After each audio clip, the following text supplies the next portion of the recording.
আল্লাহর কসম, কিতাবের মধ্যে আছে ওই মানুষটাই ভাগ্যবান আল্লাহ যার মাথার উপর একজন অভিভাবক দিয়েছে। সিরাতাল্লাযীনা আনআমতা আলাইহিম, সিরাতাল্লাযীনা আনআমতা আলাইহিম। আল্লাহ শিখাইছেন, বান্দা আমাকে এভাবে ডাকো, বলো যে আল্লাহ আপনি আমাকে সিরাতে মুস্তাকিম দেন, আপনি আমাকে সরল সঠিক জান্নাতের রাস্তা দেখান। তবে সেই রাস্তা তো অনেক লম্বা, এখান থেকে জান্নাত এত লম্বা পথ আমি একা পাড়ি দিতে পারবো না মাওলা। এত লম্বা পথে আমি মাঝখান দিয়া বিভিন্ন রোডে হারায়ে যাব গুনার রাস্তায়। কাজে সিরাতাল্লাযীনা আনআমতা আলাইহিম, আমার আগে আপনি যাদেরকে এমন পথ দেখাইছেন যে এই সিরাতে মুস্তাকিমের পথে পরিচালিত করেছেন, আপনার এমন কোন প্রিয় বান্দা আমারে দেখায় দেন, মিলায়া দেন, যার পিছনে চলে চলে সিরাতে মুস্তাকিমের উপরে আমি জান্নাতে চলে যাব। এটাই আয়াতের অর্থ। গায়রিল মাগদুবি আলাইহিম ওয়ালাদ-দাল্লিন। আল্লাহ যাদের উপরে আপনার গজব, আপনার লানত পড়ছে যাদের উপরে, এমন নাফরমানের সঙ্গ আমারে বানায়েন, এমন নাফরমানের সঙ্গ আমার উপর বানায়েন। ওয়ালাদ-দাল্লিন। আল্লাহ যারা হক চিনে নাই, আপনাকে চিনে নাই, যারা আখিরাত চিনে নাই, যারা আপনার দ্বীন চিনে না, যারা কর্তব্য বুঝে না, পথ হারা, দাল্লিন, পথভ্রষ্ট, কোনটা তার করণীয় গন্তব্য, কোনটা পথ এটা যে বুঝে না, আল্লাহ এমন নাফরমানের পথে আমারে দিয়েন। এর চাইতে একা থাকা ভালো, এর চাইতে একা থাকা ভালো দুষ্ট মানুষের সঙ্গের চাইতে, অসৎ মানুষের। এই জন্য নওজোয়ান ভাই, বয়স্ক বাবা, সবাই মিলে ভাবা উচিত, এক এক সেকেন্ড হায়াত আল্লাহর দান। আমরা কিতাবে পড়ছি, তাফসীর আছে, প্রত্যেক মানুষের হায়াত, প্রত্যেক মানুষের সময়, প্রত্যেক মানুষের জীবন, ঘন্টা, মিনিট, সেকেন্ড, দিন, সপ্তাহ, মাস, বছর, এইটা আল্লাহ তাআলা তার বিরুদ্ধে আল্লাহ তাআলা দলিল হিসাবে পেশ করবেন। প্রত্যেক মানুষের হায়াত তার বিরুদ্ধে দলিল, প্রত্যেক মানুষের অঙ্গ প্রত্যঙ্গ তার বিরুদ্ধে দলিল। কোরআন শরীফ আছে, ওয়া শাহিদা আলাইহিম সামউহুম ওয়া আবসারুহুম ওয়া জুলুদুহুম বিমা কানু ইয়ামালুন। আল্লাহ তাআলা বলেন, নাফরমানের কান, চোখ এবং সমস্ত চামড়া, আমাদের সারা দেহই চামড়ায় আবৃত, চামড়া নাই এমন কোনো অংশ নাই, সারা দেহই একটা চামড়ায় আবৃত না। তো আল্লাহ তাআলা বলেন, ওয়া জুলুদুহুম, তাদের চামড়া আমি আল্লাহর সামনে তাদের পুরা জিন্দেগির যা করেছে তা সাক্ষ্য দিবে। শাহিদা আলাইহিম, আরবিতে এই আলা শব্দ বিরুদ্ধে, তার বিপরীতে সাক্ষ্য দিবে। ও বাঁচতে চাইবে, নয় সয়ে কথা বলতে চাইবে, আর তার চোখ, তার কান, তার অঙ্গ, তার জেহান, তার হাত, তার পাও, তার লজ্জাস্থান, তার বুক, তার পেট, তার পিঠ, তার কলিজা, তার হৃৎপিণ্ড, তার ভেতরের অঙ্গ প্রত্যঙ্গ তার ব্যাপারে সাক্ষ্য দেবে, আল্লাহ ও মিথ্যা বলছে, ও আমার দিয়ে এই করছে। আর 2 নাম্বার, জাহান্নামী জাহান্নাম থেকে বারবার ফিরতে চাইবে দুনিয়ায়। আল্লাহ একটু সময় দেন, রব্বানা আখিরনা, রব্বানা আখিরনা, আল্লাহ একটু সুযোগ দেন, একটু সুযোগ, দুনিয়ায় ফেরত যেতে দেন, একটু সময় দেন। আল্লাহ বলবেন, আওয়ালাম নুআম্মিরকুম, এই শব্দ, আমি কি তোমাকে সময় দেই নাই বান্দা? আমি কি হায়াত দেই নাই? আমি কি বছর দেই নাই? আমি কি রাত দেই নাই, দিন দেই নাই? আমি কি তোমার উপর দিয়ে একটা সময় পার করি নাই? তাহলে আমি তো তোমাকে সময় দিয়েছিলাম, হায়াত দিয়েছিলাম, নাহলে 40 বছর বয়স কার বানাইলাম? 30 বছর বয়স কার বানাইলাম? তোমারই তো বানাইছিলাম। 30 বছর সময় দিছি, 40 বছর সময় দিছি, 60 বছর সময় দিছি, 70 বছর সময় দিছি, 25 বছর সময় দিছি, একদিন 2 দিন না। তো আমার এত লম্বা সময় আমার গোলামি কেন করলাম? ফাজুকু ফাযুকু ফামা লিয-যালিমিনা মিন নাসীর। আল্লাহ বলছে অতএব নাফরমান আজকে কেবল জাহান্নামের আযাব ভোগ করো। আজ এই পুরা হাসরের মাঠে আখিরাতে আর কোন জালেম পাপীর জন্য কোনো সাহায্যকারী নেই। জাহান্নাম জ্বলতে থাক, পুড়তে থাক, জাহান্নামের আযাব। যেন মোবাইলের আসক্ত যুবক নিজেকে চালাক মনে করো না। ভাত মাছ খাইয়া আমরাও বড় হয়েছি, তুমি মনে করো না তুমি বুদ্ধিমান আর আমরা বেউকুফ। কেন আমরা বেউকুফ হমু কেন? আমরা তো ভাত খাইয়াই বড় হয়েছি। এই যেই পৃথিবীতে তুমি বড় হইলা ওই পৃথিবীতেই তো আমরা বড় হইলাম। যে সমাজে তুমি বেড়ে উঠলা এমন পৃথিবীতেই তো আমরা বেড়ে উঠছি। আমরা বোকা হব কেন? বোকা হব কেন? বরং মিথ্যাবাদী বোকা, চরিত্রহীন বোকা, লম্পট সে মূলত বোকা, হারামখোর সে মূলত বোকা, পাপী মূলত বোকা। ইমানদার বোকা না, মোমেন বোকা হয় না, সেজদাওয়ালা বোকা না। ও বুঝছে ঠিকই, ও বুঝছে আমার এখানে শেষ না। আমার আগে অগণিত মানুষ যেহেতু তাদের ইচ্ছায় কবরে যাইতে পারে নাই, বরং আল্লাহ নিয়ে গেছেন। আমারও এক মালিক, আমার ইচ্ছা না হলেও আমারে নিয়ে যাবে, আমারও জানতেই নিয়ে যাবে, আমারে না বলেই নিয়ে যাবে, আমার প্রস্তুতি ছাড়াই হয়তো নিয়ে যাবে। দোস্ত, এই কথাটাই শুধু আমি বলতে চাই এক মিনিটে। এখানে আল্লাহ তাআলা, আমি আমার নওজোয়ান ভাই অনেক মাশাআল্লাহ, এই জন্য দোস্ত তোমাদের কাছে বলার জন্য বিশেষভাবে এই আয়াত পড়ছি, মুরব্বীদের শুনলেও ফায়দা হবে। সেটা হলে এখানে একটা শব্দ আছে, আল্লাহ বলছে লাহওয়াল হাদিস, অপ্রয়োজনীয়, অবান্তর, অসার, অযৌক্তিক, বেহুদা কথা যারা সংগ্রহ করে, আল্লাহ তাআলা বলেন তাদের জন্য যন্ত্রণাদর, অপমানকর আযাব। তাহলে এই কথাটার ব্যাখ্যা হলো, সমস্ত তাফসীরের মধ্যে আছে যে এই পৃথিবীতে সবচেয়ে প্রথম অপ্রয়োজনীয়, বেহুদা, অনর্থক কথা কি, লাহওয়াল হাদিস কি, সমস্ত তাফসীরের মধ্যে আছে। হযরত আব্দুল্লাহ ইবনে মাসউদ রাদিয়াল্লাহু তাআলা আনহু, নবীজির বিখ্যাত সাহাবী, তিনি আল্লাহর কসম দিয়ে বলছেন, ওই সাহাবী কসম দিয়ে বলছে, ওয়াল্লাহিল্লাযী লা ইলাহা ইল্লা হু, আমি ওই আল্লাহর কসম করছি যেই আল্লাহ ছাড়া আর কোনো ইলাহ নাই, হুয়াল গিনা, অবাস্তর, অবান্তর, অসার, বেহুদা কথার এক নাম্বার হলো আল গিনা, সমস্ত গান, সমস্ত বাদ্য।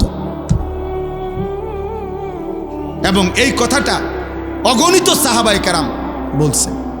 এই জন্য দোস্ত, আমি এই ছোট্ট একটা আমলের কথা, একটা গুনাহের কথা শুধু মনে করাই দিলাম যে একজন মুসলমান, বিবেকবান, ইমানদার, যার রক্তে ঈমান আছে, যার কলিজায় ঈমান আছে, যে আল্লাহ চিনে, নবী সাল্লাল্লাহু আলাইহি ওয়াসাল্লামকে চিনে, গান, বাদ্য, গায়িকা, নর্তকী, নৃত্য, গানের আসর, গানের মজমা, গানের পরিবেশ, গানের ছবি, গান বাদ্যের এরকম ঝংকার, এটা কোনো মোমেন, কোনো ইমানদার শুনতে পারে না, বরদাস্ত করতে পারে না। আল্লাহ বলছে তাদের জন্য অপমান করা আযাব রয়েছে, অপমান করা আযাব। আল্লাহ নবী সাল্লাল্লাহু আলাইহি সাল্লাম বলছেন, লা ইয়াকুনান্না মিন উম্মতি আকওয়ামুন ইস্তাহিল্লুনাল হিররা ওয়াল হারির ওয়াল খামরা ওয়াল মাআজিফ। আমার উম্মতের কিছু নাফরমান শেষ দিকে আখিরি জামানায় এমন হবে, যারা যে কোনো নারীর সাথে জিনা করা, যে কোনো নারীর সাথে ব্যভিচার করাটাকে হালাল মনে করবে, রেশমি পোশাক পরাটাকে হালাল মনে করবে, মদ খাওয়া, নেশাকে হালাল মনে করবে, এবং গান বাদ্যকে হালাল মনে করবে। নবীজি সাল্লাল্লাহু আলাইহি সাল্লাম বলছেন, আল্লাহর নবী সাল্লাল্লাহু আলাইহি সাল্লাম বলছেন, মান জালাসা ইনদা কাইনাতিন ইয়াসমাউ মিনহা, যে কোনো গায়িকা, যে কোনো নর্তকী যে গান গাচ্ছে তার কাছে বসে এবং তার গান শুনতে থাকে, আল্লাহর নবী সাল্লাল্লাহু আলাইহি সাল্লাম বলেন তার কানের মধ্যে কিয়ামতের দিন জ্বলন্ত আগুনের সীসা ঢেলে দেওয়া হবে, জ্বলন্ত সীসা ঢেলে দেওয়া হবে। ইমাম শাফিঈ রাহমাতুল্লাহ আলাইহি বলছেন, গানের আড্ডায় যার সময় কাটে সে দাইয়ুস, তার জন্য জান্নাত হারাম। ইমাম আহমদ ইবনে হাম্বল রাহমাতুল্লাহ আলাইহি বলছেন, আল গিনা ইউমবিতুল নিফাকা ফিল কলব, যে গানের অভ্যস্ত তার কলিজার মধ্যে ধীরে ধীরে ঈমান সরে গিয়ে মুনাফিকি তৈরি হয়। ইমামে আজম আবু হানিফা রাহমাতুল্লাহ আলাইহি বলছেন, সিমাউল আগানি ফিসকুন, গান শোনা প্রকাশ্য পাপ, ওয়াত্তালাজ্জুদু বিহা কুফরুন, এবং গান শুনে মজা পাওয়া, স্বাদ পাওয়া কুফরি। কুফরি কুফরি কুফরি, মজা পাওয়া। এই যেমন তাল মারে, হাত লাড়ে, পাও লড়ে, শরীর নাড়ে, বাড়ি দেয়, এই যে মজা পাইল না, এটা এই স্বাদ পাওয়া, মজা পাওয়া গান শুনে, তিনি বলছেন কুফরি, তিনি বলছেন কুফরি। হ্যাঁ, হযরত ওমর ইবনে আব্দুল আজিজ রাহমাতুল্লাহ আলাইহি বলছে যে কলিজার ভিতরে আল্লাহর কোরআন আছে, সেখানে গান থাকতে পারে না। যে দিলের মধ্যে গান আছে সেই দিলে আল্লাহর কোরআন থাকতে পারে না। লা ইয়াজতামিউ ফি কলবিন ওয়াহিদ, এক অন্তরে গান এবং কোরআন দুইটা জমা হয় না। ইম্মাল কোরআন ওয়া ইম্মাল গিনা, হয় কোরআন থাকবে নয়তো গান থাকবে। ইমাম ইবনুল কাইয়িম জৌজি রাহমাতুল্লাহ আলাইহি বলছেন, লাগাতার যে গানে অভ্যস্ত হয় তার সবচেয়ে বড় ভয়ঙ্কর একটা বিষয় হলো তার মৃত্যুর মুহূর্তে সম্ভাবনা খুব বেশি। ইমাম কিতাবে লিখছেন যে সম্ভাবনা খুব বেশি তার জবানের কালেমা বন্ধ হয়ে যাবে, বরং গানের বাক্য তার মুখ দিয়ে বের হইতে থাকে। মনে করেন ছোটবেলায় আমি ব্যক্তিগতভাবে আরো 35 বছর আগে প্রাইমারি স্কুলে পড়ছি। তা আমার সেই প্রাইমারি স্কুলের যে বন্ধু সাথী ছিল ছোটবেলার, এদের অনেকের নাম আমার এখনো মনে আছে। এখনো আমি যদি নাম মনে করি তো তাদের পুরা চেহারা, অনেক স্মৃতি আমার মনে পড়ে। তো সেগুলো তো হৃদয়ে জমা, দিলের মধ্যে জমা। এই জন্য আল্লাহ তাআলা কোরআনুল কারীমের মধ্যে দিলের বিষয়ে খুব যত্নবান হইতে বারবার বলছে, কাদ আফলাহা মান তাযাক্কা, অন্তরকে যে পরিশুদ্ধ করেছে, গুনাহ থেকে মুক্ত রেখেছে, সেই সফল হয়েছে। আল্লাহ তাআলা কোরআনুল কারীমে একসাথে একটি সূরাতে 14 বার কসম করে, কোরআনের সবচেয়ে বেশি কসম ওই সূরাতে, ওয়াশ-শামসি ওয়া-দুহাহা ওয়াল-কামারি ইযা তালাহা, এই সূরা শামস 14 বার কসম করছে আল্লাহ। 14 বার কসম করে আল্লাহ বলছে, কাদ আফলাহা মান যাক্কাহা, যে তার অন্তরকে পবিত্র করেছে সেই সফল হয়েছে, কামিয়াব হয়েছে। বাহ্যিক পৃথিবী কেউ 1000 বারও যদি পায়, 1,00,000 বারও যদি পৃথিবীর বাহিরের অনেক কিছু তার অর্জন হয়, এটা সফলতা না। আয়াহসাবুনা আন্নামা নুমিদ্দুহুম বিহি মিন মালিন ওয়া বানিন নুসারিউ লাহুম ফিল খায়রাত বাল লা ইয়াশউরুন। আল্লাহ তাআলা বলেন, আমার কিছু বান্দা ভাবে আমি যে তাদেরকে দুনিয়ায় কিছু অর্থ সম্পদ, সন্তান আদি, ভাত মাছ চাল ডাল খাদ্য খাবার, অর্থ সম্পদ, বাড়ি ঘর দালান জমি, ক্ষেত ফসল, স্ত্রী সন্তান, ক্ষমতা প্রভাব প্রতিপত্তি, পদ পদবি দিয়েছি। এই ছেলে, এই কি ব্যাপার, বাংলা বোঝো নাই তখন? এই বেটা ফালতু কোথাকার, তুমি তো চলে যাও। তোমার কি জোর করে বসাইছে কেউ? ওই যে অনেক সিএনজি আছে, অটো আছে, ওগুলো উঠাও বাবা। একটা হিসাব লাগাও যে এই বাজারে কতটা সিএনজি আছে। তুমি একটা ছবি উঠাইয়া একটা সংখ্যা জানাও মানুষকে। এটা একটা বহুত বড় সেবা হবে, যাতে যে আমাদের ইউনিয়নে মোট এতটি অটো আছে। এটা অসভ্যতা ভাইয়া। দিন রাত 24 ঘন্টা জাদুগ্রস্ত ব্যক্তির মতো হৃদয়ে ব্রেনে মোবাইলের আসক্তি, এটা সম্পূর্ণ প্রতিবন্ধী অসুস্থ মানুষের লক্ষণ। মনে রাখি, ওই ব্রেন কোনো কাজই করে না। আহা, পৃথিবীর আর কিছুই করে না। সে দুনিয়ার নিজের জীবনের কোন উপার্জন করে না আখিরাতের কিছু। এত বেশি পরিমাণ ঘন্টা আমাদের হাত থেকে কেড়ে নিচ্ছে। এবং জীবনের সবচেয়ে মূল সময়, যখন যৌবন, শক্তি, সামর্থ্য, কিছু করার, কিছু গড়ার, নিজেকে সাজাইবার সময় ছিল, বেঈমান ওই সময়টাই আমাদের হাতে। এটা দিয়ে আমাদের হাজার হাজার লক্ষ লক্ষ ঘন্টা, মিনিট। 30 জন মুসলিম ছেলে যদি 30 ঘন্টা 1 ঘন্টায় করে মোবাইল চালায়, 1 ঘন্টা একসাথে, তাহলে আমাদের মুসলিম সম্পদ থেকে 30 ঘন্টা হারায় গেল। এখানে 1 ঘন্টা যায় নাই, বরং 30 ঘন্টা গেছে। কারণ 30 জনের থেকে তো 1 ঘন্টা করে গেছে। এভাবে কত লক্ষ ঘন্টা প্রতিদিন চলে যাচ্ছে অনাদরে। এই সময়টা যদি মাটি কাটতো তাও ভালো।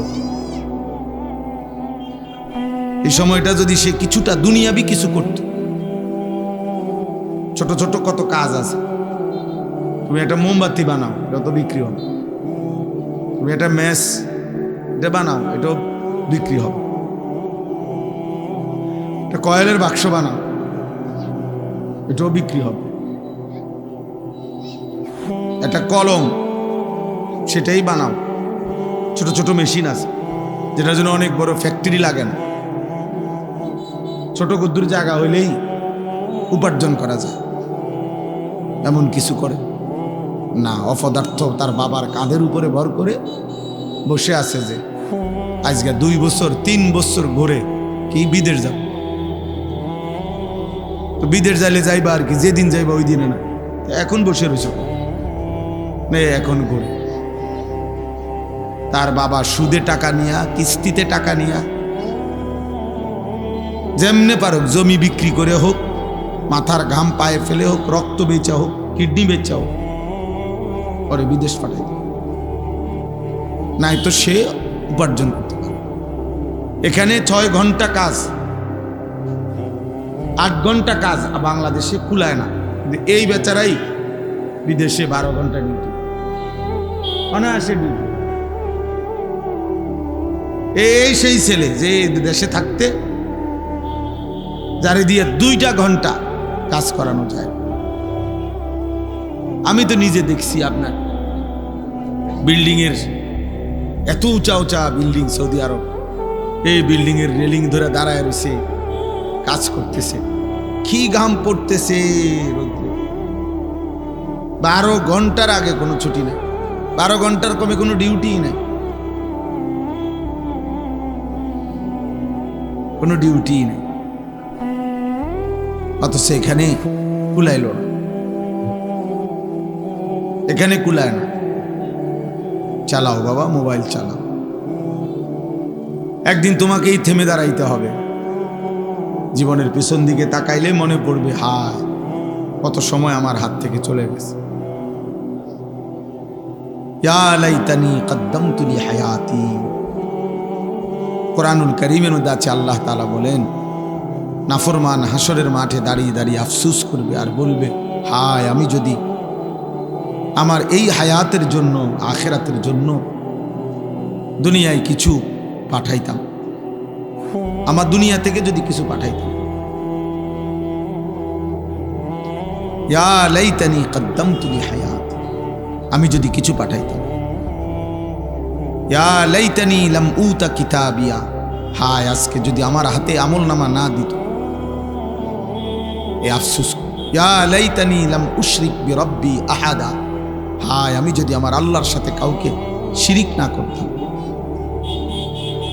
ইয়া লাইতানি কুনতু মাআহুম ফাআফুজা ফাওজান আযীমা, হায় আমি যদি আল্লাহর কোনো প্রিয় বান্দার সঙ্গী হতাম, তাহলে তো আজ আমিও কামিয়াব হয়ে যেতাম।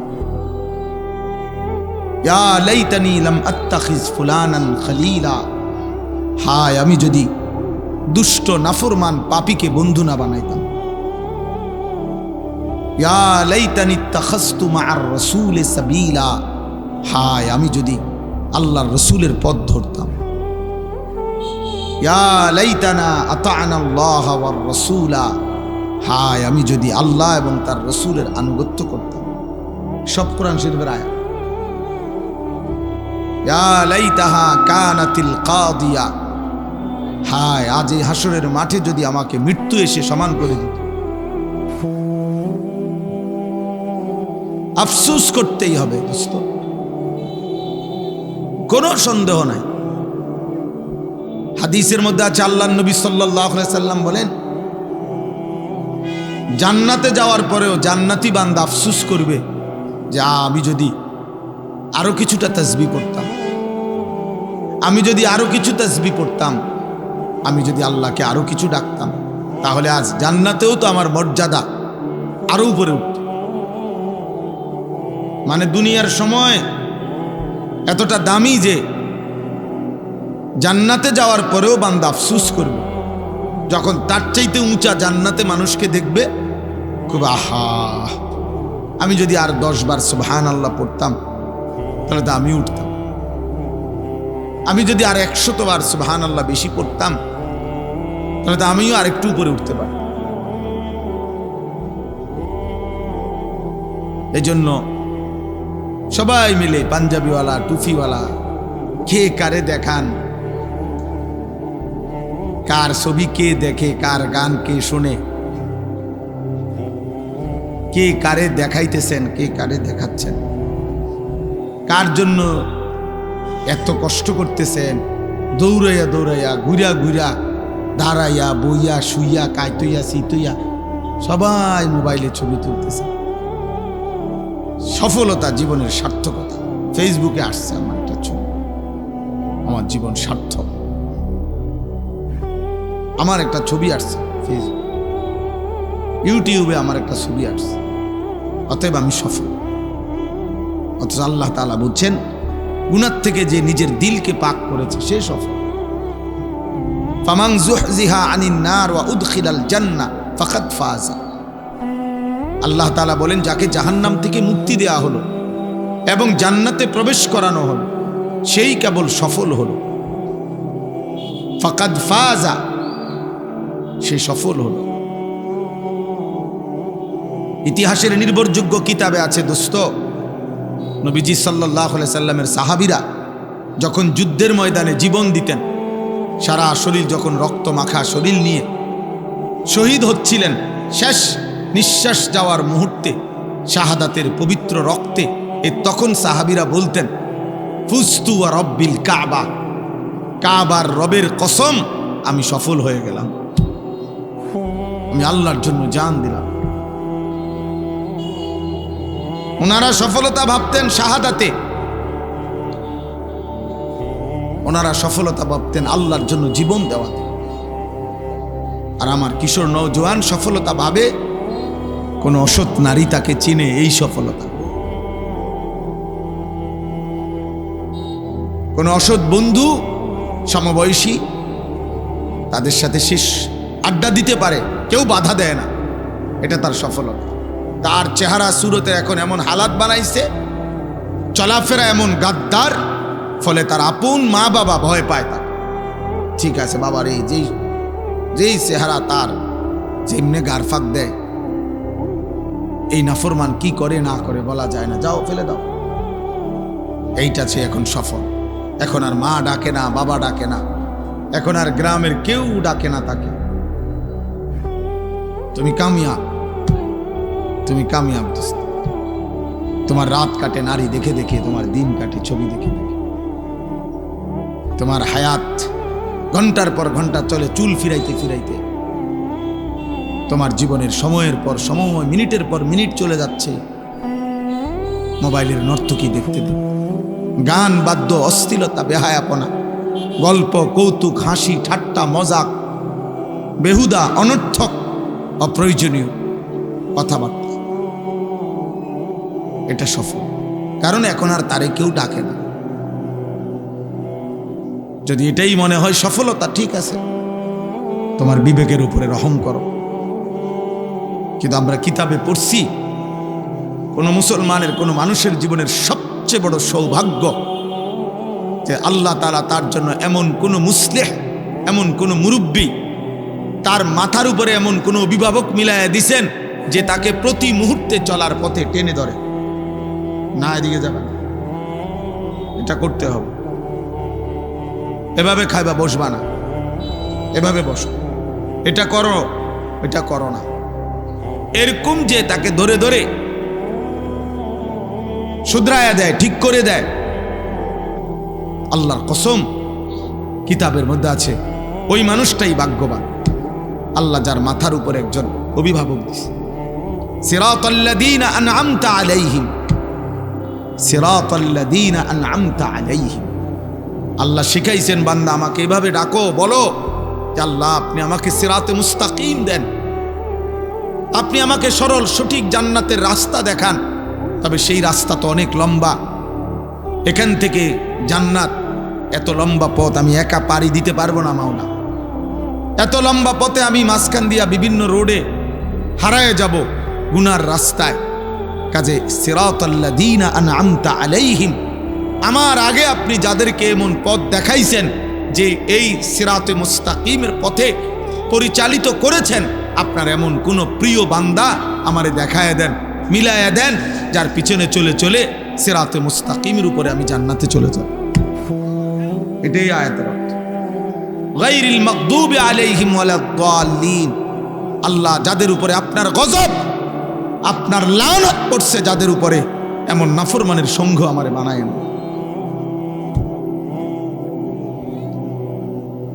এমন নাফরমানের সঙ্গ আমার উপর বানায়েন। ওয়ালাদ-দাল্লিন, আল্লাহ যারা হক চিনে নাই, আপনাকে চিনে নাই, যারা আখিরাত চিনে নাই, যারা আপনার দ্বীন চিনে না, যারা কর্তব্য বুঝে না, পথ হারা, দাল্লিন, পথ ভ্রষ্ট, কোনটা তার করণীয় গন্তব্য, কোনটা পথ এটা যে বুঝে না, আল্লাহ এমন নাফরমানের পথে আমারে দিয়েন। এর চাইতে একা থাকা ভালো, এর চাইতে একা থাকা ভালো দুষ্ট মানুষের সঙ্গের চাইতে, অসৎ মানুষের। এই জন্য নওজোয়ান ভাই, বয়স্ক বাবা, সবাই মিলে ভাবা উচিত, এক এক সেকেন্ড হায়াত আল্লাহর দান। আমরা কিতাবে পড়ছি, তাফসীরে আছে, প্রত্যেক মানুষের হায়াত, প্রত্যেক মানুষের সময়, প্রত্যেক মানুষের জীবন, ঘন্টা, মিনিট, সেকেন্ড, দিন, সপ্তাহ, মাস, বছর, এইটা আল্লাহ তাআলা তার বিরুদ্ধে আল্লাহ তাআলা দলিল হিসাবে পেশ করবেন। প্রত্যেক মানুষের হায়াত তার বিরুদ্ধে দলিল, প্রত্যেক মানুষের অঙ্গ প্রত্যঙ্গ তার বিরুদ্ধে দলিল। কোরআন শরীফ আছে, ওয়া শাহিদা আলাইহিম সামউহুম ওয়া আবসারুহুম ওয়া জুলুদুহুম বিমা কানু ইয়ামালুন। আল্লাহ তাআলা বলেন, নাফরমানের কান, চোখ এবং সমস্ত চামড়া, আমাদের সারা দেহই চামড়ায় আবৃত, চামড়া নাই এমন কোনো অংশ নাই, সারা দেহই একটা চামড়ায় আবৃত না। আল্লাহ তাআলা বলেন, ওয়া জুলুদুহুম, তাদের চামড়া আমি আল্লাহর সামনে তাদের পুরা জিন্দেগির যা করেছে তা সাক্ষ্য দিব। শাহিদা আলাইহিম, আরবিতে এই আলা শব্দ বিরুদ্ধে, তার বিপরীতে সাক্ষ্য দিবে। ও বাঁচতে চাইবে, নয় সয় কথা বলতে চাইবে, আর তার চোখ, তার কান, তার অঙ্গ, তার জেহান, তার হাত, তার পাও, তার লজ্জাস্থান, তার বুক, তার পেট, তার পিঠ, তার কলিজা, তার হৃৎপিণ্ড, তার ভেতরের অঙ্গ প্রত্যঙ্গ তার ব্যাপারে সাক্ষ্য দিবে, আল্লাহ ও মিথ্যা বলছে, ও আমার দিয়ে এই করছে। আর 2 নাম্বার, জাহান্নামী জাহান্নাম থেকে বারবার ফিরতে চাইবে দুনিয়ায়। আল্লাহ একটু সময় দেন, রব্বানা আখিরনা, রব্বানা আখিরনা, আল্লাহ একটু সুযোগ দেন, একটু সুযোগ, দুনিয়ায় ফেরত যেতে দেন, একটু সময় দেন। আল্লাহ বলবেন, আওয়ালাম নুআম্মিরকুম, এই শব্দ, আমি কি তোমাকে সময় দেই নাই বান্দা? আমি কি হায়াত দেই নাই? আমি কি বছর দেই নাই? আমি কি রাত দেই নাই, দিন দেই নাই? আমি কি তোমার উপর দিয়ে একটা সময় পার করি নাই? তাহলে আমি তো তোমাকে সময় দিয়েছিলাম, হায়াত দিয়েছিলাম। নাহলে 40 বছর বয়স কার বানাইলাম? 30 বছর বয়স কার বানাইলাম? তোমারই তো বানাইছিলাম। 30 বছর সময় দিছি, 40 বছর সময় দিছি, 60 বছর সময় দিছি, 70 বছর সময় দিছি, 25 বছর সময় দিছি, একদিন 2 দিন না। তো আমার এত লম্বা সময় আমার গোলামি কেন করলাম? ফাজুকু ফাজুকু ফামা লিয-যালিমিনা মিন নাসির। আল্লাহ বলছে, অতএব নাফরমান, আজকে কেবল জাহান্নামের আযাব ভোগ করো। আজ এই পুরা হাসরের মাঠে আখিরাতে আর কোন জালেম পাপীর জন্য কোনো সাহায্যকারী নেই। জাহান্নাম জ্বলতে থাক, পুড়তে থাক, জাহান্নামের আযাব। যেন মোবাইলের আসক্ত যুবক নিজেকে চালাক মনে করে। ভাত মাছ খাইয়া আমরাও বড় হয়েছি। তুমি মনে করো না তুমি বুদ্ধিমান আর আমরা বেউকুফ। কেন আমরা বেউকুফ হমু? কেন? আমরা তো ভাত খাইয়াই বড় হয়েছি। এই যেই পৃথিবীতে তুমি বড় হইলা, ওই পৃথিবীতেই তো আমরা বড় হইলাম। যে সমাজে তুমি বেড়ে উঠলা, এমন পৃথিবীতেই তো আমরা বেড়ে উঠছি। আমরা বোকা হব কেন? বোকা হব কেন? বরং মিথ্যাবাদী বোকা, চরিত্রহীন বোকা, লম্পট সে মূলত বোকা, হারামখোর সে মূলত বোকা, পাপী মূলত বোকা। ইমানদার বোকা না, মোমেন বোকা হয় না, সেজদাওয়ালা বোকা না। ও বুঝছে ঠিকই, ও বুঝছে আমার এখানে শেষ না। আমার আগে অগণিত মানুষ যেহেতু তাদের ইচ্ছায় কবরে যাইতে পারে নাই, বরং আল্লাহ নিয়ে গেছেন। আমারও এক মালিক, আমার ইচ্ছা না হলেও আমারে নিয়ে যাবে, আমারও জানতেই নিয়ে যাবে, আমারে না বলেই নিয়ে যাবে, আমার প্রস্তুতি ছাড়াই হয়তো নিয়ে যাবে। এজন্য আমরা সবার এটা ভাবা উচিত, সবার এটা ভাবা উচিত। পাপ করে কেউ নিজেকে বুদ্ধিমান ভাবে। মোবাইলের এই আসক্তি কমান। পাঞ্জাবিওয়ালাদেরকেও বলি, কোন কওমের, কোন জাতির, কোন সম্প্রদায়ের হাদিস এটা, জাতির পথ প্রদর্শক যদি উল্টো পথে চলতে শুরু করে, ওই জাতির অবস্থা তখন বেশি খারাপ হয়ে যায়। ওই জাতির হালাত তখন বড় বেশি করুণ হয়ে যায়। ওই জাতি আর পথ পায় না। যদি হাদি গুমরা হয়ে যায়, পথ প্রদর্শকই যদি উল্টো পথে যায়। এজন্য শুধু শুধু চুল, চেহারা, শুধু শুধু অনর্থক, যখন যেখানে যা দেখলাম তাই ছবি তুলতে হবে, এটা অসভ্যতা ছাড়া আর কিছু না। অমুক হুজুরের সাথে আমার একটা ছবি। কেন? ইতিপূর্বে কি মানুষ হুজুরদের সাথে দেখা করে নাই? গত 30 বছর আগে, এর আগে কি পৃথিবীতে হুজুর ছিল না? তো ওনারা কেমনে দেখা করবে? ওনারা কি ভালোবাসতো না আলেমদেরকে? এর আগে কি আলেমদের ইজ্জত ছিল না? এর আগে কি মানুষ আলেমদের কাছে আসতো না? ওই এই অপদার্থ, এই টুপিওয়ালা, ওঠ এখান থেকে, ওঠো বেটা এখান থেকে, উঠান এরে, ওরে উঠাই দেন, উঠান থেকে। এই বেটা উঠো, ওঠো, তুমি উঠো, ওঠো, ওঠো, দাঁড়া, ওঠো, যাও এখান থেকে, বাইরো। আবারও বাইর হয় না কেন? বাইরো বেটা, এখন কেমন লাগে দেখ বেটা। পাঞ্জাবিওয়ালা ফালতু কোথাকার, যাও বেটা যাও, তোমার ওয়াজ শুনতে হবে না।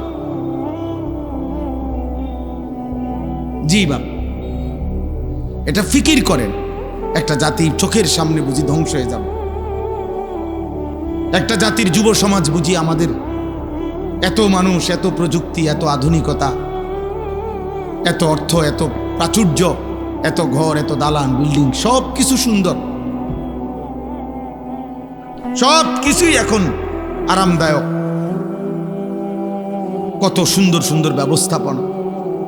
মনে করেন একটা মাদ্রাসার বোর্ডিং এ এখন 3 বেলা খানা খাওয়া। আমরা পুরা ছাত্র জীবন কোনোদিন 3 বেলা খানা খাইনি। পুরা ছাত্র জীবনে আমি কোনোদিন দেখি নাই 3 বেলা খানা খায়। আমাকে আমলে এমন ছিল? এটা ছিল না।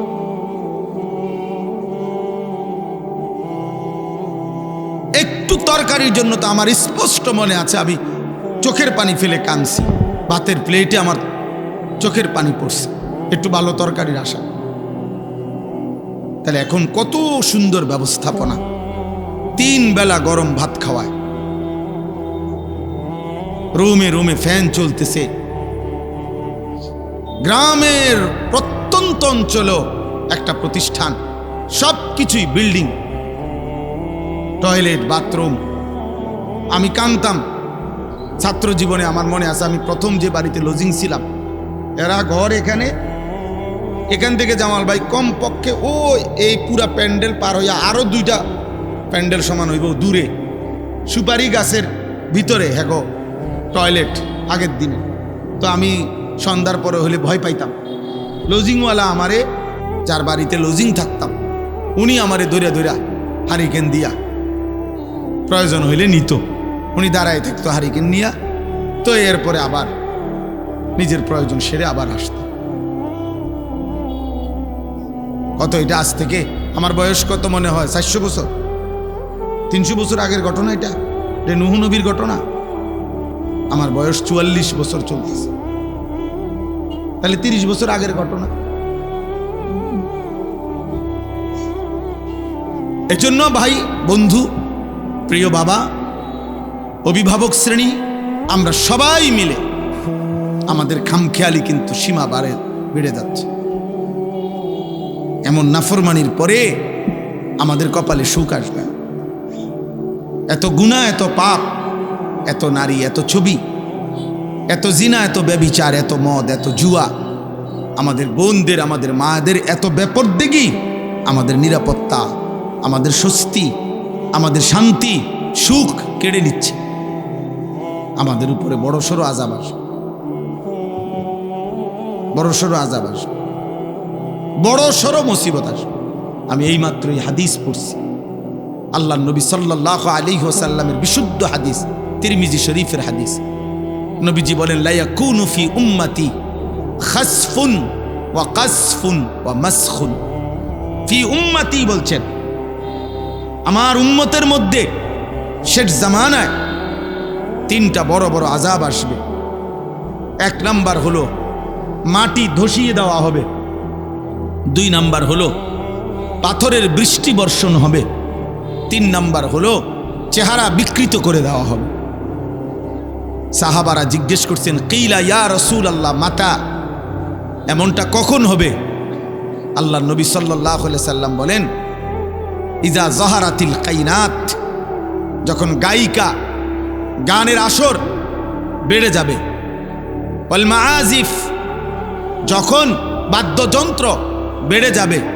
ওয়াস্তাহাল্লাতিল খামরা, এবং লোকেরা মদ খাওয়াকে স্বাভাবিক মনে করবে, মনে হবে যেন হালাল, নেশাকে হালালের মতো মনে করবে। গায়িকা, বাদ্যযন্ত্র, গান, বাদ্য, নারী, নর্তকী, নৃত্য, এটা যখন ব্যাপক হারে বেড়ে যাবে, লক্ষ লক্ষ যুবকের চেহারার দিকে ইমানদার তাকিয়ে দেখেন, 16 বছরের চেহারা কতটা কালো হয়ে আছে। 18 বছর মাত্র বয়স, সাফা ভিতরে ঢুকে গেছে, কড়িমড়ি ভিতরে ঢুকে গেছে। হ্যাঁ, বুঝায় যায় গুনাহ নাফরমানকে অন্ধকার বানায় ফেলছে। চেহারার মধ্যে কোনো দয়া, মায়া, ভালোবাসা, আদর, সোহাগের, ভদ্রতার কোনো চিহ্ন নেই। কে মা, কে বাবা, কে অভিভাবক, কিচ্ছুর খবর নেই। চুল রাখছে বেঈমানের মতো, চলাফেরা বেঈমানের মতো, মুশরিকের মতো। মন চাইলে খায়, মন না চাইলে ঘুমায়, মন চাইলে টেলিভিশন, মন চাইলে মোবাইল, নারী, ছবি, মন চাইলে অসৎ বন্ধুদের সাথে আড্ডা। আহা, এরই নাম মুসলমানদের জীবন। একজন মুসলিম কিশোর যুবক পৃথিবীতে আর ছিল না। বিগত দিনেও তো মুসলমানের কিশোর ছিল, যুবক ছিল ভাইয়া। এখন যাদের বয়স 60 বছর, তো ওই ছেলেরা বাবা ওনাগরে জিগাও, তোমার দাদার বয়সী, চাচার বয়সী যে আপনার 14 বছর 18 বছর 20 বছর চাচা, হোক না জেনারেল লাইনের মানুষ, হোক হুজুর না, পাবলিক গ্রামের মানুষ, সাধারণ খেটে খাওয়া মানুষ, তো ওনারে জিজ্ঞাসা করো বিবেকবান একটা ছেলে যে আপনি আপনার 20 বছর 25 বছর বয়সটা কেমনে কাটাইছিলেন? উনি বলবে সংসারে মাথার ঘাম পায়ে ফেলে কঠোর পরিশ্রম করছি, হয় বাপে কামে লাগাইছে, নয় দাদায় সংসারে কামে লাগায় রাখছে, অবসর পাই নাই। এমনটাই উনাদের জীবন কাটছে।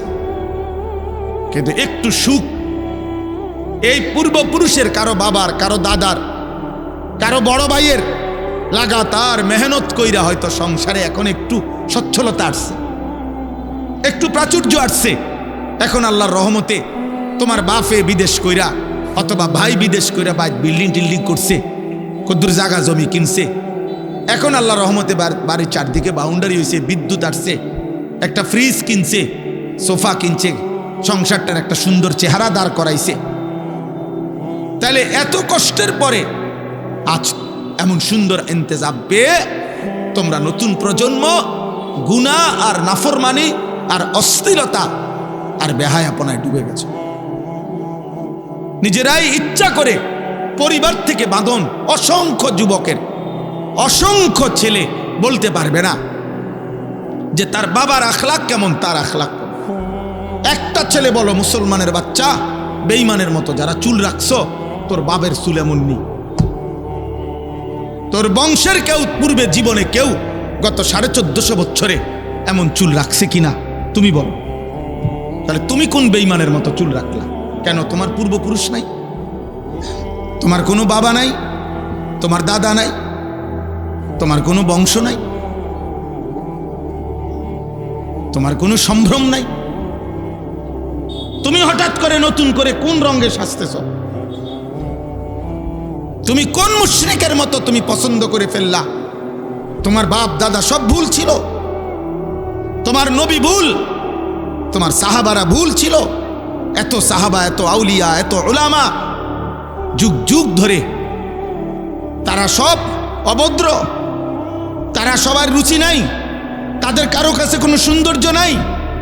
বেঈমানের কাছে সৌন্দর্য, কোনো খেলোয়াড়, কোনো নর্তকী, কোনো টিকটকের অসৎ চরিত্রবান যুবক, আহা কামডা করলা কি? এত ফালতু কাজে, এত বেহুদা কাজে, এত অনর্থক কাজে জীবন নষ্ট করা, এটা ইমানদারের স্বভাব না। আমার শায়েখ আল্লামা মুফতি মুশতাকুন নবী কাসেমি হুজুর বলে, এক ইমানদারের উচিত যে আমি আমার জীবনটা হয় দুনিয়াবি কাজেই ব্যস্ত রাখবো, আর যখনই কাজ শেষ তখনই আমি আমার আল্লাহর জিকির, আমার আল্লাহর ইবাদতেই মগ্ন থাকব। ওয়ালা ওয়াবতাগি ফিমা আতাকাল্লাহুদ দারাল আখিরা, আল্লাহ বলেন আমি তোমাকে যা দিয়েছি বান্দা, শরীর, স্বাস্থ্য, জীবন, যৌবন, সুস্থতা, অর্থ সম্পদ, কামাই রোজগারি, টাকা পয়সা, আমি যা দিলাম, তোমার প্রথম ডিউটি আমার দেওয়া সবকিছু পেয়ে তোমার প্রথম দায়িত্ব বান্দা আখিরাতের ঘর জান্নাত তালাশ করো। আল্লাহ বলছে 2 নাম্বার, ওয়ালা তানসা নাসিবাকা মিনাদ দুনিয়া। হ্যাঁ, শুধু আখিরাত তালাশ করতে গিয়ে তোমার দুনিয়ার প্রয়োজন ভুলে যেও না। তোমার একটা সংসার আছে, তোমার স্ত্রী আছে, তোমার সংসার হবে, তোমার ছেলে মেয়ে হবে, তোমার একটা ঘর দরকার, তোমার একটু আরাম দরকার, তোমার একটা ফ্যান দরকার, তোমার রুমের মধ্যে একটা এসি হলে আরো ভালো হইতো, তোমার একটা ফ্রিজ দরকার, তোমার দরজাটার মধ্যে কলাপসিবল গেট দরকার, তোমার একটা মোটরসাইকেল হলে আরাম হইতো, তোমার একটা গাড়ি হইলে আরাম হইতো, তোমার আরেকটু টাকা পয়সা হইলে বাচ্চা কাচ্চাগুলো একটু আরামে চলতে পারতো। তো ঠিক আছে, আল্লাহ বলছেন আমি তো এটা নিষেধ করি না, তোমার দুনিয়ার প্রয়োজন তুমি ভুলে যেও না, রোজগার করো, হালাল উপার্জন করো, আমি আল্লাহ দেব। তো ইন্নাল্লাহা ইয়ারযুকু মান ইয়াশাউ বিগাইরি হিসাব, আল্লাহ বলেন নিশ্চয়ই আল্লাহ যাকে চান তাকে হিসাব ছাড়া রিজিক দান করেন। আল্লাহ দেবে তো, আল্লাহ তাআলা বলছেন ভাগ করে দিয়েছেন, তো হয় কাজ করো নয় আমল করো। শায়েখ এজন্য বলেন যে কাজের মধ্যে থাকবে বান্দা, তো কাজ, নামাজের ওয়াক্ত হইছে, সাথে সাথে নামাজ, নামাজ শেষ আবার কাজ, আল্লাহ তাআলা বলছে ফাইজা কুদিয়াতিস সালাহ ফান্তাশিরু ফিল আরদ ওয়াবতাগু মিন ফাদলিল্লাহ। আমার বান্দা আজান হইছে, ফাসআউ ইলা যিকরিল্লাহ, আসো নামাজে চলে আসো। ওয়াজারুল বাই'আ, বেচা কিনা বন্ধ করো, উপার্জন বন্ধ করো। আবার পরের আয়াতে আল্লাহ বলছে ফাইজা কুদিয়াতিস সালাহ, নামাজ শেষ, ফান্তাশিরু ফিল আরদ, আবার জমিনে ছড়িয়ে পড়ো, ওয়াবতাগু মিন ফাদলিল্লাহ, আমার দেওয়া রিজিক তালাশ করো। কি চমৎকার দিন এক ইসলাম বেটা। আরে অপদার্থ বুঝলি না বাপ, আহা, একটা ছবির জন্য জীবন শেষ করে দিল। মাত্র 12,000 টাকা, 14,000 টাকার একটা মোবাইল, 20,000 টাকার একটা মোবাইলের কাছে জীবনটা শেষ করে দিলা বাবা। ইনসাফ হইল না এটা। এত একজন মুসলমান এত কম দামে বিক্রি হয় না। এক মুসলমান তো দুনিয়া 10 বার দিল, সে তার মাথা নোয়াইবার কথা ছিল না। তোমাদের শত শত যুবককে বেঈমান একটা মোবাইলের কাছে কিনে নিছে, একটা মোবাইল দিয়া তোমারে, আহা, সামান্য একটা মোবাইল দিয়া বলছে যা এবার তোর চুল শেষ, চেহারা শেষ, চরিত্র শেষ, আখলাক শেষ, সেজদা নাই, নামাজ নাই, আখলা ঈমান আমল, আখিরাত, কবর, হাসর কিচ্ছু জানেন। আপনি জিজ্ঞাসা করেন না, মুসলমানের বাচ্চাদেরকে জিজ্ঞেস করেন না যে বাপ বলো না আখিরাত কি, কবর কি, ফুলসেরাত কি, হাউজে কাউসার কি, নবীজির সুপারিশ মানে কি, মিজান মানে কি, আমল নামা মানে কি। ও বলবে কিচ্ছু জানে। এটি হুজুররা কয়, এটা হুজুররার বিষয়, এটি আমরার বিষয়, এটি হুজুররা কয়।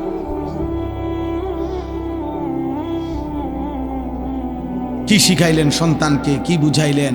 আপনার চোখের সামনে সন্তানের এই অসৎ জিন্দিগি, আহা, বাবাদের তো উচিত ছিল চোখের পানি ফেলে কাঁদা যে আরে আমি আমার চোখের সামনে দেখে গেলাম আমার ছেলে এক ওয়াক্ত নামাজ পড়ে না, ও আমার মৃত্যুর পরে কি। আমার চোখের সামনে দেখে গেলাম আমার স্ত্রী বেপর্দা, আমি বেঁচে থাকতেই দেখে গেলাম আমার ছেলের ঘরের নাতি নাতনিগুলো নামাজ পড়ে না, কোরআন পড়তে জানে না। আয় হায় চাচা, আপনার মৃত্যুর পরে কে আপনার জন্য দোয়া করবে? ওই হুজুর দি, আলগা হুজুর। হ্যাঁ, আলগা হুজুরের দোয়া আর ফুতের দোয়ার তফাত আছে, কসম খোদার তফাত আছে। যার বাপ মরছে তার কলজার ব্যথা আর কাবা শরীফের ইমামের ব্যথা এক না। কথা বোঝেন নাই? আমার বাপ মরছে, আমার কলিজার ব্যথা, আর এই জায়গার মধ্যে যদি কাবা শরীফের ইমামরা দাঁড় করান, উনি তো হলো কমন দোয়া, কারণ উনি তো প্রত্যেক দিনে দোয়া করে, এটা তো ওনার বাপ না। আপন সন্তানের ব্যথার আলগা ব্যথা তো এক হবে না বাপ। ইমাম সাহেব যত সুদ দিয়েই কোক, যত টাইনে টুনেই কোক। ওই দিন আমারে বলতেছে একজনে, কয় হুজুর আমরা এনে বলে যে ওই মানুষ মারা গেছে, এখন গোসল করাবে, আর গোসল করানোর জন্য জিগাইছে আগরে ওই মাইয়েতের পরিবারের হ্যাগরে কোন রেটে গোসল করাবেন, মানে কোন রেটের উপরে। মানে যদি কাইন্দা কাইটটা গোসল করায় তাহলে 1500, আর যদি এমনি নর্মালি গোসল করায় তো 1000। ওমা খাইছে না, আমি এরকম কথা আমি কিও কহা হুজুর, এটাই কর। কাইন্দা কাইটটা যদি কি করায়, গোসল করায়, তাহলে কত? 1500। আর যদি এমনি গোসল করাইয়া দেয় তাহলে 1000। এই হলো রেট। এইটা এই বেড়ার ব্যথা, এই বেড়ার কান্দা কাইটা, এই কান্দা আর সন্তানের কান্দা বরাবর। এই তো 1,500 টাকার কান্দা, ঠিক না বলেন? এই তো 1,500 টাকার ভিতরে হিসাব। হে কাইনবো তো দূর হিসাব করে 1,500 টাকা যে দূর, তার তো আরো আছে দোয়ানি। আহা, এজন্য নিজের স্ত্রী সন্তান তারাই আমার জীবনের বড় অর্জন। তাদের ঈমান, তাদের সেজদা, তাদের আখিরাত, তাদের আখলাক। মা নাহালা ওয়ালিদুন ওয়ালাদাহু মিন নহলিন মিন আদাবিন হাসান। আল্লাহর নবী সাল্লাল্লাহু আলাইহি সাল্লাম বলেন, কোন পিতা মাতা তার সন্তানদের জন্য সবচেয়ে বড় যেই উপঢৌকন নিয়ামত রেখে যায় তা হচ্ছে আদাবুন হাসান, উত্তম আখলাক। উত্তম চরিত্র, ঈমান, সেজদা, মালিকের গোলামি, নবী সাল্লাল্লাহু আলাইহি সাল্লামের সুন্নাতের অনুসরণ। এটা হলো কোনো বাবা মায়ের রেখে যাওয়া সন্তানের জন্য সবচেয়ে বড় সম্পদ। হযরতে লোকমান, আমি এই আয়াত পড়ছি, সূরা লোকমানের 2টা আয়াত পড়ছি, আপনাদেরকে এখনই তর্জমা বলতেছি। এখানে আছে হযরতে লোকমান ওনার ছেলেকে একটা একটা করে ওসিয়ত করছেন। এই ওসিয়তের মধ্যে 1 নম্বরে বলছেন, পুত শিরিক করো না। সন্তানকে বলছেন, বাবা নামাজ পড়ো। সন্তানকে বলছে, 1 জাররা গুনাহ করো না।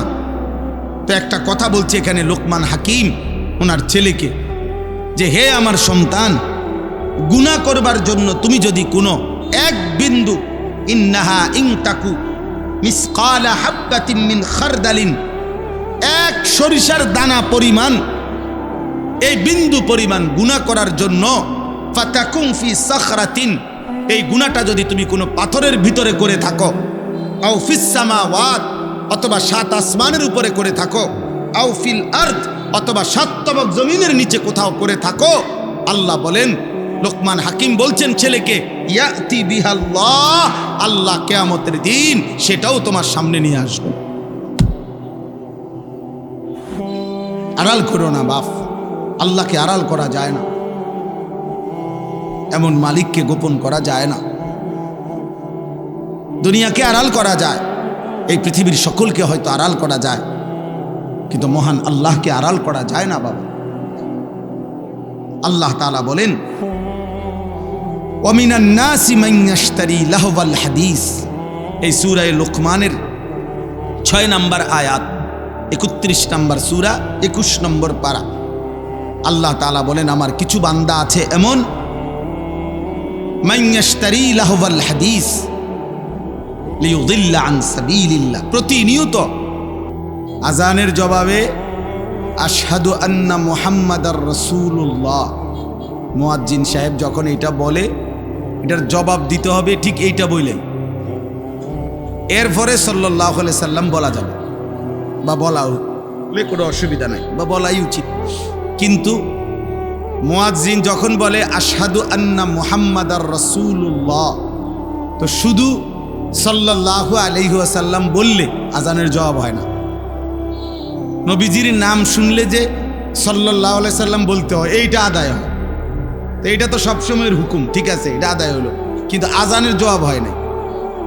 আজানের জবাব হবে যদি হুবহু মুয়াজ্জিন যেটা বলছে এটা আবার বলতে হবে। আর হাইয়া আলাস সালাহ, হাইয়া আলাল ফালাহ, এর মধ্যে যে ব্যতিক্রম কি বলতে হবে, লা হাওলা ওয়ালা কুওয়াতা ইল্লা বিল্লাহ, সেটা নবীজি বলে দিছে।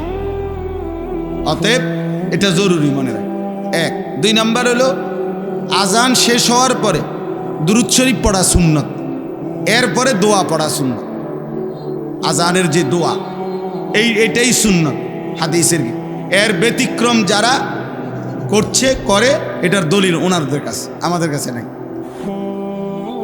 এটা ওনারা যারা করে তাদের কাছে দলিল, এই জন্য এর ব্যতিক্রমের দলিল এটা ওনারা পাইছে, কোথাও পাইতে পারে হয়তো, কিন্তু আমরা পাই না, বা তালাশও করছি, খুঁজেও দেখছি যে আজানের আগে দুরূদ শরীফের পৃথক কোনো দলিল হাদিসের মধ্যে সাহাবা কেরামের আমলের মধ্যে আছে কিনা আমরা পাইনি। ওনারা পাইলে আলহামদুলিল্লাহ, ঠিক আছে, ওনাদের কাছে থাকতেই পারে, আমাদের কাছে নাই। আমরা যেটুকু পাইলাম এটা বললাম আর কি আপনাদের। আল্লাহ আমাদেরকে মানার তৌফিক দান করেন। চলেন, তো বলতেছিলাম, ওয়ামিনান নাসি মান ইয়াশতারি লাহওয়াল হাদিস লিয়ুদিল্লা আন সাবিলিল্লাহি বিগাইরি ইলমি, আল্লাহ বলে কিছু মানুষ আছে এমন যারা প্রতিনিয়ত অবান্তর, অসার, অপ্রয়োজনীয় বেহুদা কথা সংগ্রহ করে। কেন? লিয়ুদিল্লা আন সাবিলিল্লাহ, মানুষকে আল্লাহর পথ থেকে পথভ্রষ্ট করার জন্য। বিগাইরি ইলমিন, মূর্খতা বশত, অজ্ঞতা বশত, নিজেকে যদিও মনে করে জ্ঞানী, আসলে তারা মূর্খ। আল্লাহ বলে নিজেদের এই মূর্খতার কারণে, ঈমান আমলের যথাযথ আখিরাতের জ্ঞান না থাকার কারণে তারা দিবানিশি মানুষকে আল্লাহর পথ থেকে পথহারা করার জন্য লাহওয়াল হাদিস, অবাস্তব কথা, অপ্রয়োজনীয় কথা, অসার অবান্তর কথাবার্তা সংগ্রহ করে, ক্রয় করে মানে সংগ্রহ করে। ওয়াত্তাখিজাহা হুজুয়া, আর দ্বীনকে উপহাসের পাত্র বানায়। আল্লাহর দ্বীনকে, ঈমান ইসলামকে তারা তুচ্ছ তাচ্ছিল্য করে, অবজ্ঞা করে, উপহাসের পাত্র বানিয়ে ফেলে। আল্লাহ বলেন উলাইকা লাহুম আযাবুম মুহিন, আমি আল্লাহ ওয়াদা দিচ্ছি এমন নাফরমানদের জন্য রয়েছে অত্যন্ত পীড়াদায়ক, মর্মান্তিক, অপমানকর, লাঞ্ছনাকর আযাব। আমি আল্লাহ নির্ধারণ করে রেখেছি। দোস্ত, এই কথাটাই শুধু আমি বলতে চাই এক মিনিটে। এখানে আল্লাহ তাআলা, আমি আমার নওজোয়ান ভাই অনেক মাশাআল্লাহ, এই জন্য দোস্ত তোমাদের কাছে বলার জন্য বিশেষভাবে এই আয়াত পড়ছি, মুরব্বীদের শুনলেও ফায়দা হবে। সেটা হলো এখানে একটা শব্দ আছে, আল্লাহ বলছে লাহওয়াল হাদিস, অপ্রয়োজনীয়, অবান্তর, অসার, অযৌক্তিক, বেহুদা কথা যারা সংগ্রহ করে, আল্লাহ তাআলা বলেন তাদের জন্য যন্ত্রণাদর, অপমানকর আযাব। তাহলে এই কথাটার ব্যাখ্যা হলো, সমস্ত তাফসীরের মধ্যে আছে যে এই পৃথিবীতে সবচেয়ে প্রথম অপ্রয়োজনীয়, বেহুদা, অনর্থক কথা কি, লাহওয়াল হাদিস কি, সমস্ত তাফসীরের মধ্যে আছে। হযরত আব্দুল্লাহ ইবনে মাসউদ রাদিয়াল্লাহু তাআলা আনহু, নবীজির বিখ্যাত সাহাবী, তিনি আল্লাহর কসম দিয়ে বলছেন, ওই সাহাবী কসম দিয়ে বলছে, ওয়াল্লাহিল্লাযী লা ইলাহা ইল্লা হু, আমি ওই আল্লাহর কসম করছি যেই আল্লাহ ছাড়া আর কোনো ইলাহ নাই, হুয়াল গিনা, অবাস্তর, অবান্তর, অসার, বেহুদা কথার এক নাম্বার হলো আল গিনা, সমস্ত গান, সমস্ত বাদ্য। এবং এই কথাটা অগণিত সাহাবায়ে কেরাম বলছে। এই জন্য দোস্ত, আমি এই ছোট্ট একটা আমলের কথা, একটা গুনাহের কথা শুধু মনে করাই দিলাম যে একজন মুসলমান, বিবেকবান, ইমানদার, যার রক্তে ঈমান আছে, যার কলিজায় ঈমান আছে, যে আল্লাহ চিনে, নবী সাল্লাল্লাহু আলাইহি ওয়াসাল্লামকে চিনে, গান, বাদ্য, গায়িকা, নর্তকী, নৃত্য, গানের আসর, গানের মজমা, গানের পরিবেশ, গানের ছবি, গান বাদ্যের এরকম ঝংকার, এটা কোনো মুমিন, কোনো ইমানদার শুনতে পারে না, বরদাস্ত করতে পারে না। আল্লাহ বলছে তাদের জন্য অপমানকর আযাব রয়েছে, অপমানকর আযাব। আল্লাহর নবী সাল্লাল্লাহু আলাইহি সাল্লাম বলছেন লা ইয়াকুনান্না মিন উম্মতি আকওয়ামুন ইস্তাহিল্লুনাল হিররা ওয়াল হারির ওয়াল খামরা ওয়াল মাআজিফ, আমার উম্মতের কিছু নাফরমান শেষ দিকে আখিরি জামানায় এমন হবে যারা যে কোনো নারীর সাথে জিনা করা, যে কোনো নারীর সাথে ব্যভিচার করাটাকে হালাল মনে করবে, রেশমি পোশাক পরাটাকে হালাল মনে করবে, মদ খাওয়া, নেশাকে হালাল মনে করবে, এবং গান বাদ্যকে হালাল মনে করবে।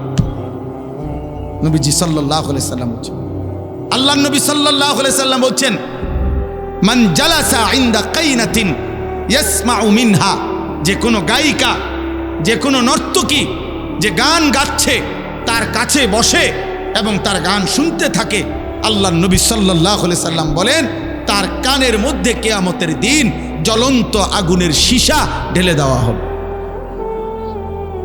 জ্বলন্ত সীসা ঢেলে দেওয়া হবে। ইমাম শাফিঈ রাহমাতুল্লাহি আলাইহি বলছেন গানের আড্ডায় যার সময় কাটে সে দায়ুস, তার জন্য জান্নাত হারাম। ইমাম আহমদ ইবনে হাম্বল রাহমাতুল্লাহি আলাইহি বলছেন আল গিনা ইউমবিতুল নিফাকা ফিল কলব, যে গানের অভ্যস্ত তার কলিজার মধ্যে ধীরে ধীরে ঈমান সরে গিয়ে মুনাফিকি তৈরি হয়।